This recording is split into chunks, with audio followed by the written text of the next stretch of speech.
It is 6 o'clock on an absolutely gorgeous evening. And prior to the Legion arriving with the colors, let's do a little bit of flag etiquette. So as the flags approach, I do hope those of you that can, you stand. Because whenever the American flag marches by in a parade, you stand and you do the civilian salute like this. If you're in uniform, you do your military salute. And it's always a pleasure to be able to look around and see that people observe. It's because of our veterans, and especially those that have left us, that we can enjoy an evening like this. You really need to remember that it is through our people that join the military, our men and women, that give us the right of freedom. I see the Legion is off to the right and ready to present their colors, so would you please rise for that purpose. And I will say, now that you're up, remain standing until after the Pledge of Allegiance and the prayer. Thank you. Prepare, follow, left.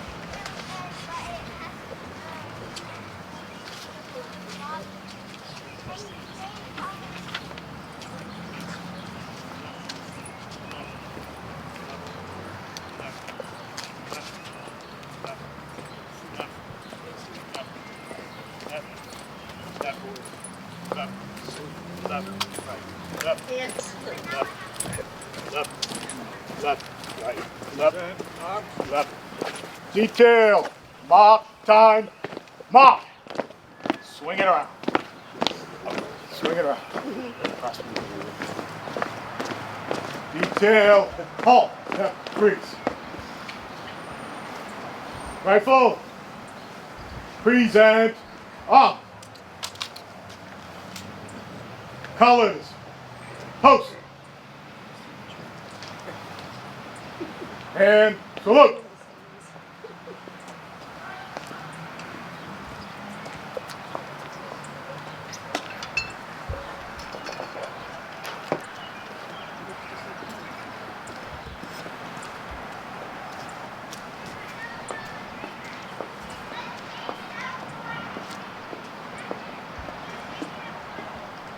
Ready, two. Rifles, put on. Detail. Mark, time, mark. Swing it around. Left, left, left. Forward, march. Step. Left, left, left. Swing it around. To the right.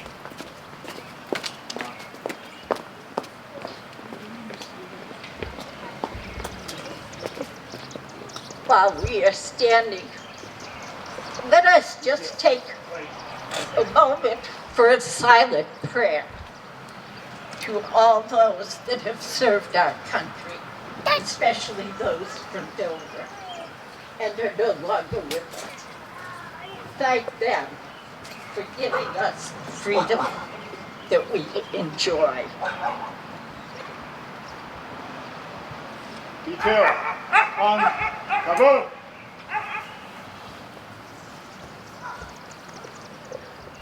I pledge allegiance to the flag of the United States of America, and to the republic for which it stands, one nation, under God, indivisible, with liberty and justice for all. Go. Thank you. You may be seated. Rifle squad. Left face. Forward. Left.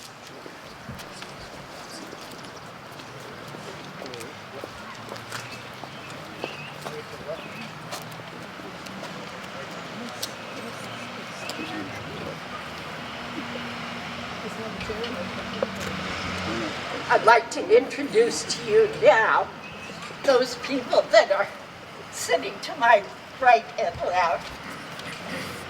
To my far right is the Reverend Peter DeSanto from Grace Church.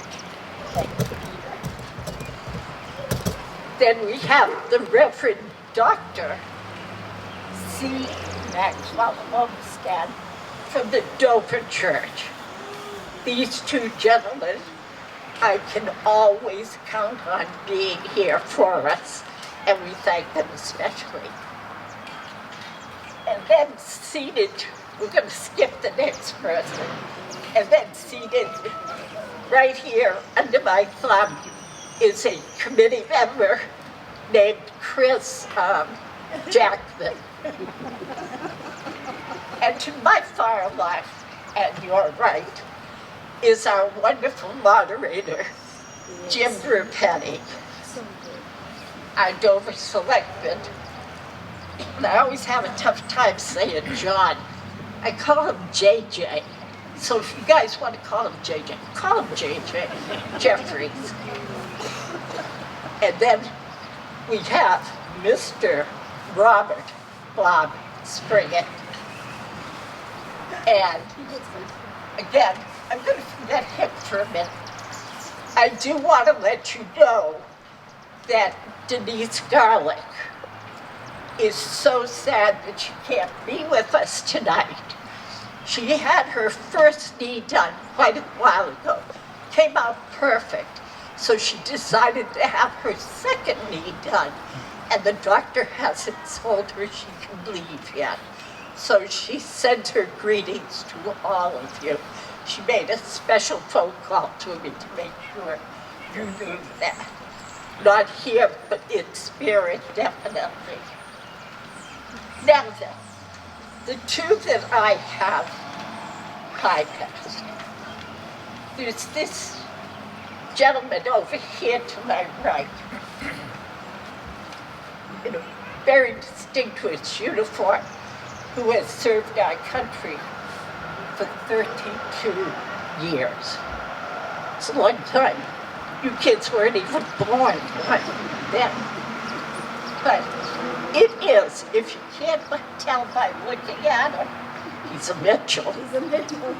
And that's Lieutenant Colonel Brian Mitchell.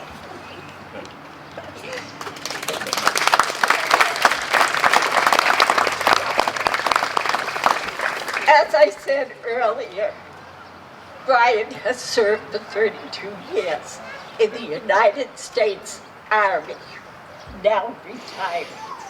I'm in Army brat, special meeting there. Brian grew up in Dover, just like you guys. He went to all those schools. He went to that school over there. And then he graduated from Dover Sherman Regional High School in 1975. So let's see how your math is. He then went on to Trinity University, earning a master's degree, and joined the United States Army. Brian has served us, as I said, 32 years in the Army. He was deployed to Kosovo and Iraq. Tough tours.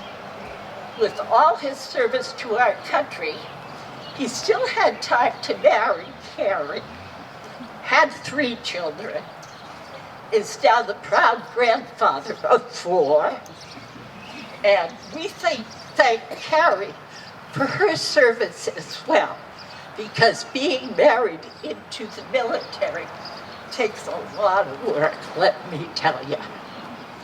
So, he now resides, you ready for this? Just a short commute from Texas to Cape Cod. I'm sure his legal residence is Texas.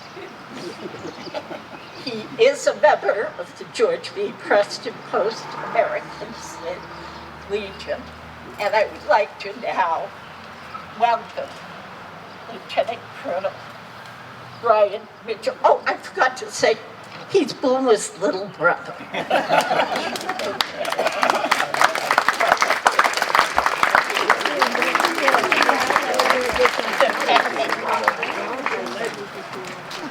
in our collection. And they look pretty sure. I'm surprised Carol remembered, so everybody knew who I was, to say Boomer's brother. But before I get going, I want to say thanks to Carol. I want to say thanks to Post 209 for the invite. That means a lot to be in Post 209. Oh, and the post was built by my grandfather and my father, and they were both commanders, so it means a lot to be a member there. And as Carol mentioned, I wanted to also mention the super glue of the Mitchell family in Texas, my wife Carrie, who's been my wife for 37 years, and that is a pretty tough job. To start out with, being in Texas, I did a lot of time at Fort Hood.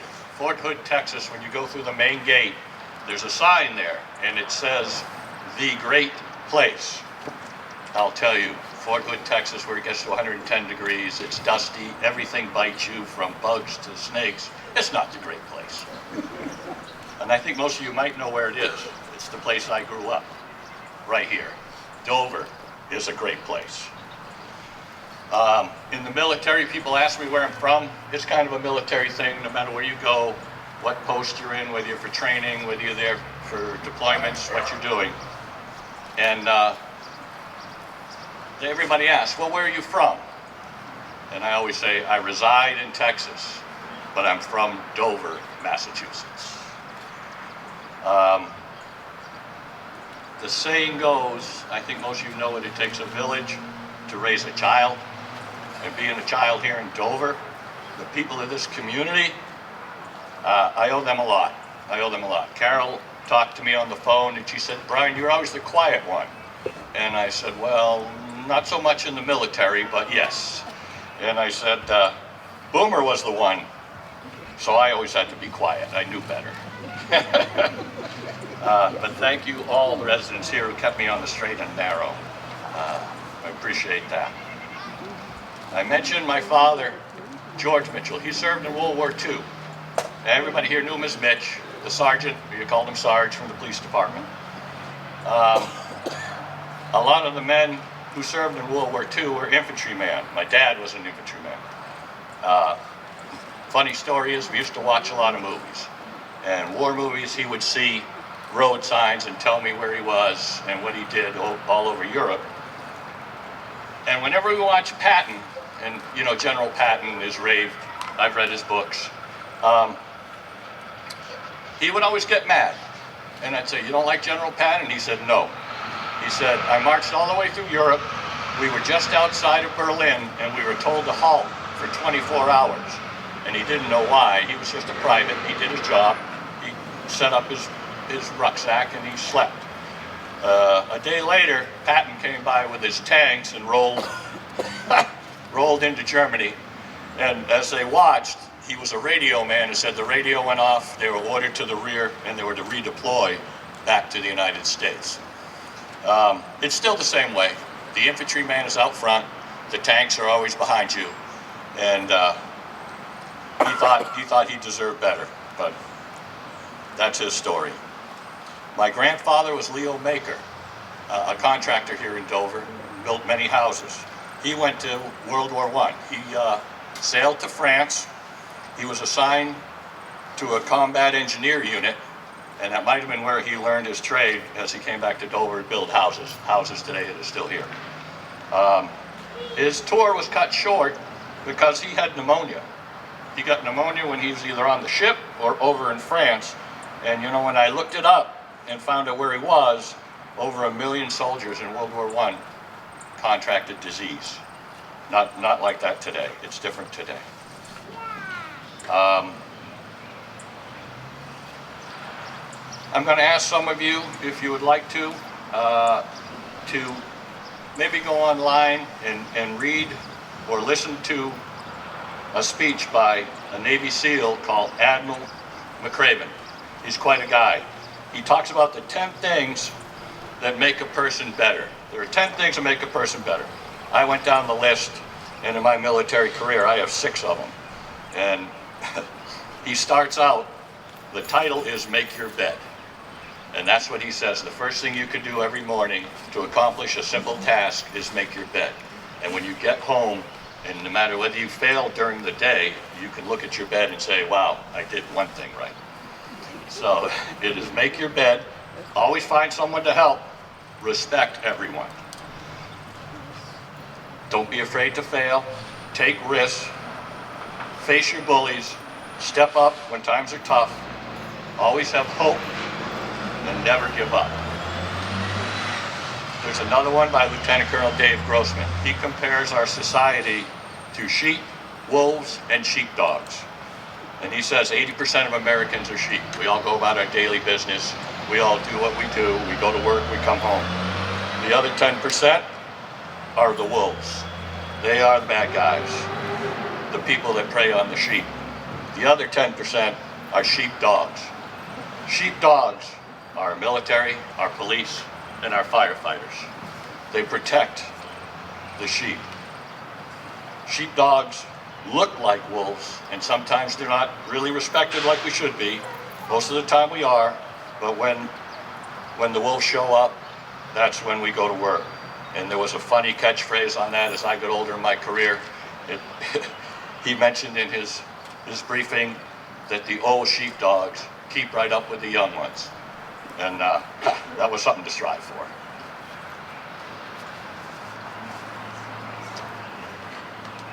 Our country recognizes 1% of our population that serves our country. We do it with National Military Appreciation Month, which is May. We have Military Spouse Appreciation Day, which is 12 May, just passed. Armed Forces Day is May 20th. Veterans Day, we all know, is the 11th of November. And Memorial Day today. Memorial Day to me is a somber day.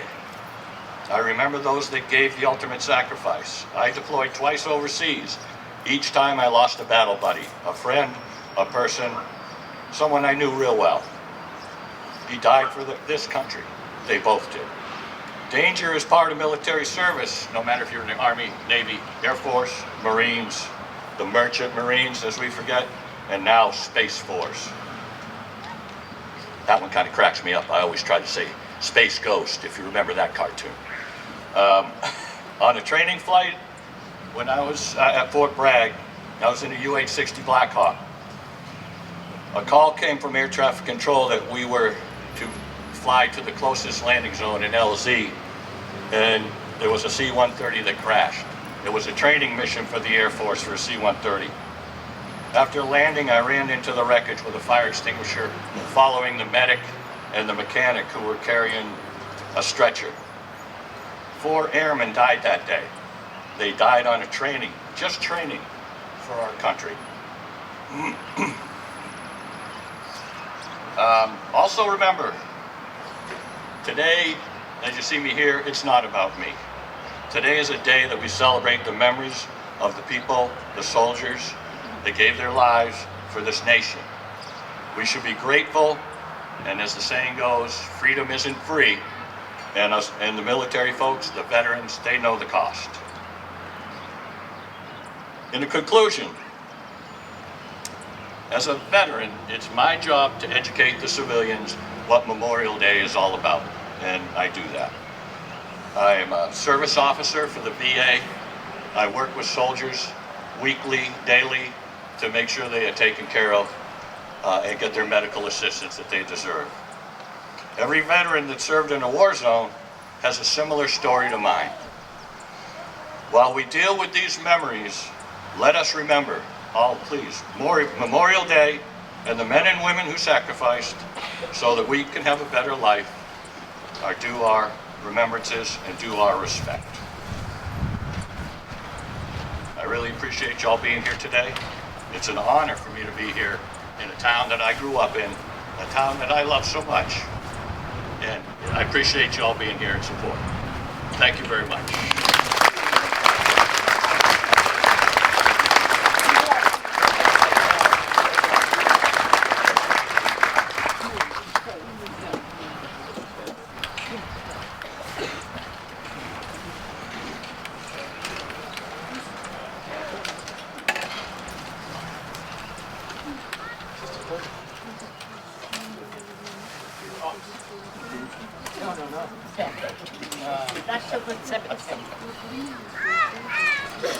I'm sure a lot of you guys, if he takes off the sunglasses and the ball cap, you kind of recognize this gentleman. Ford Spalding is our Grand Marshal this year, United States Navy. Thank you.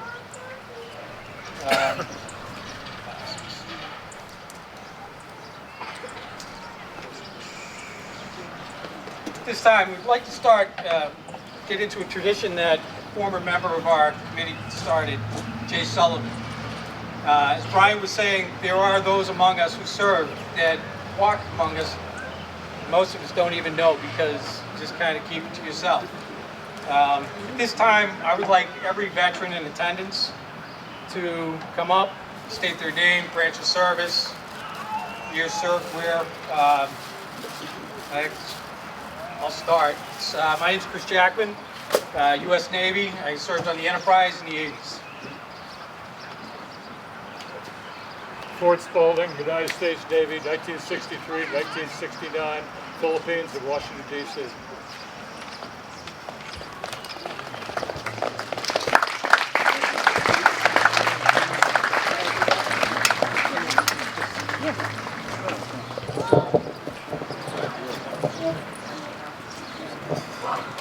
Xavier Piedra, U.S. Marine Corps, Operation Desert Shield, Operation Desert Storm.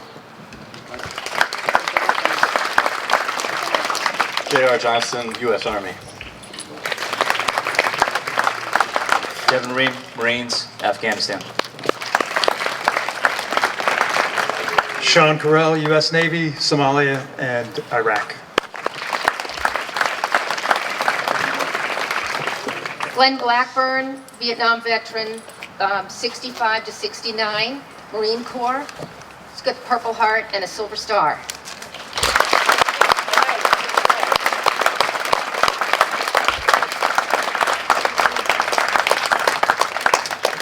John Sarrigan, U.S. Air Force, Vietnam.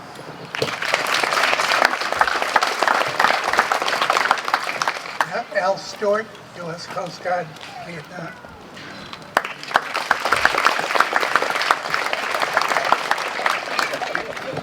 Rich Fitzpatrick, United States Marine Corps, Desert Storm.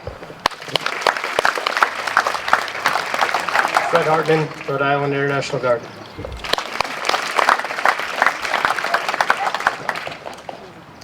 Arthur B. Glidden, Lieutenant, U.S. Army, Alaska, 1965-68.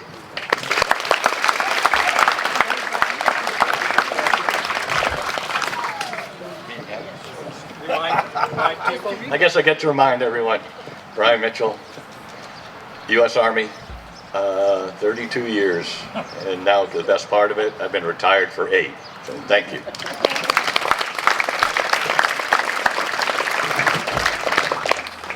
It was brought to my attention, and I kind of went out of sequence. Thanks, Mom. At this time, we would like the band to play a set for us that they've prepared. Thank you. Thank you.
If you guys would just stand up, it's not the same without you.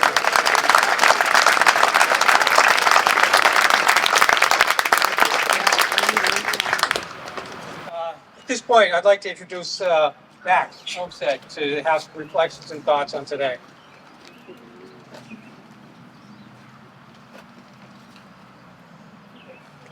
When I was a little boy a long time ago, Memorial Day was a very personal event in the community.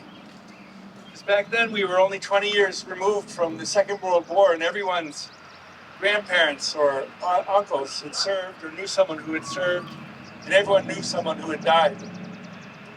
Everyone's father or uncle had been involved in the Korean War, and of course it was the 1960s, so we were in the middle of the Vietnam War.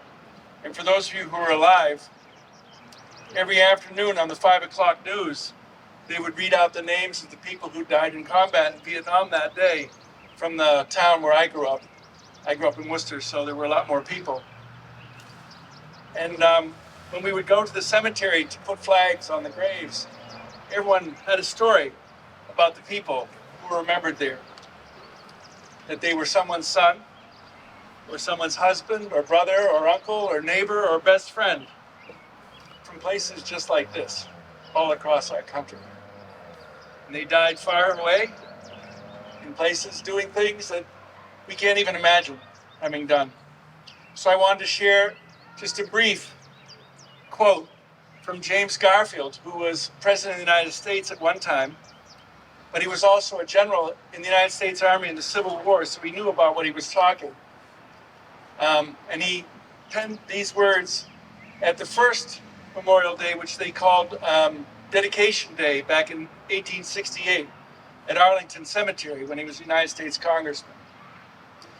The language is a little old-fashioned, so it's a little hard to understand, but I'll read slowly. I'm impressed with a sense of the impropriety of uttering words on this occasion.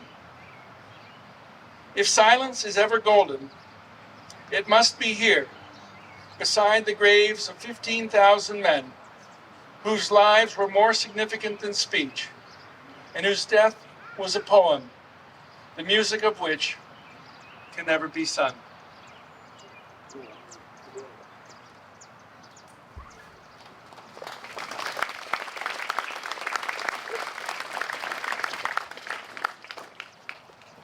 Thanks, Max. At this time, I'd like to pose to retire the colors from here and do formation of parade.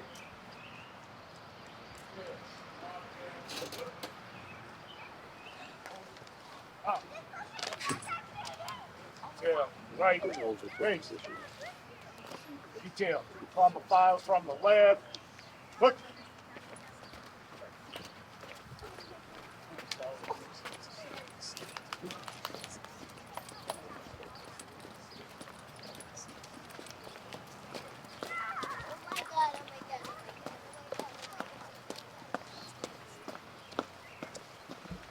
Detail, foam it up. Detail, forward. Detail, left, face. Detail, switch sides, out. Detail, cover, colors.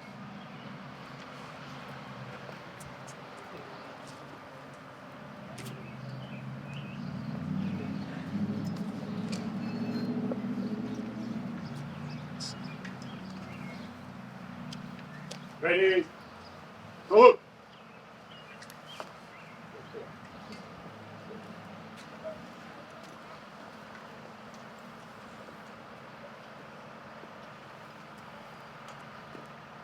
Ready, two. Detail, left, face. Detail, comma files from the right, foot. Left, left, left. Left, left.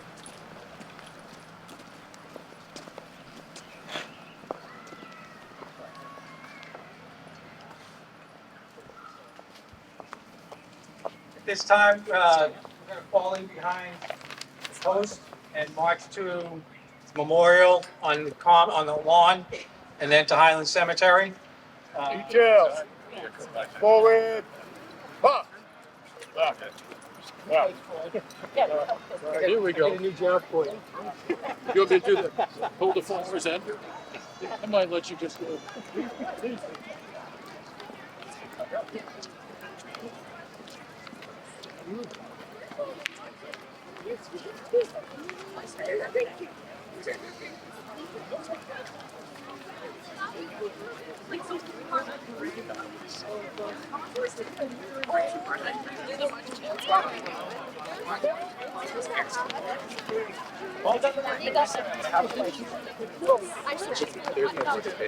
Yeah. Then what was the view? Then we'll make one double, you know, really, that's the sound right it is.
I don't even know if there's one of my dad's.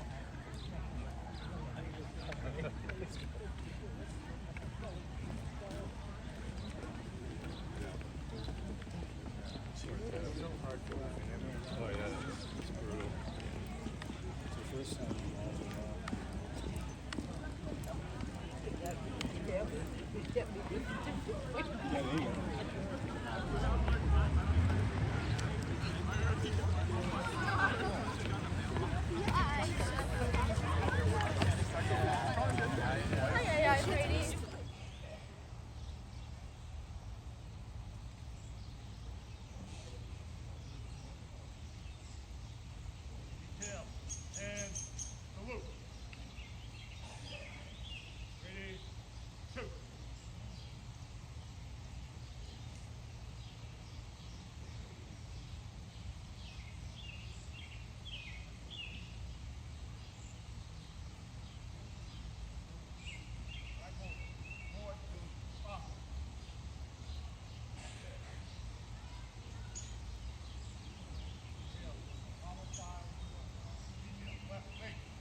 here.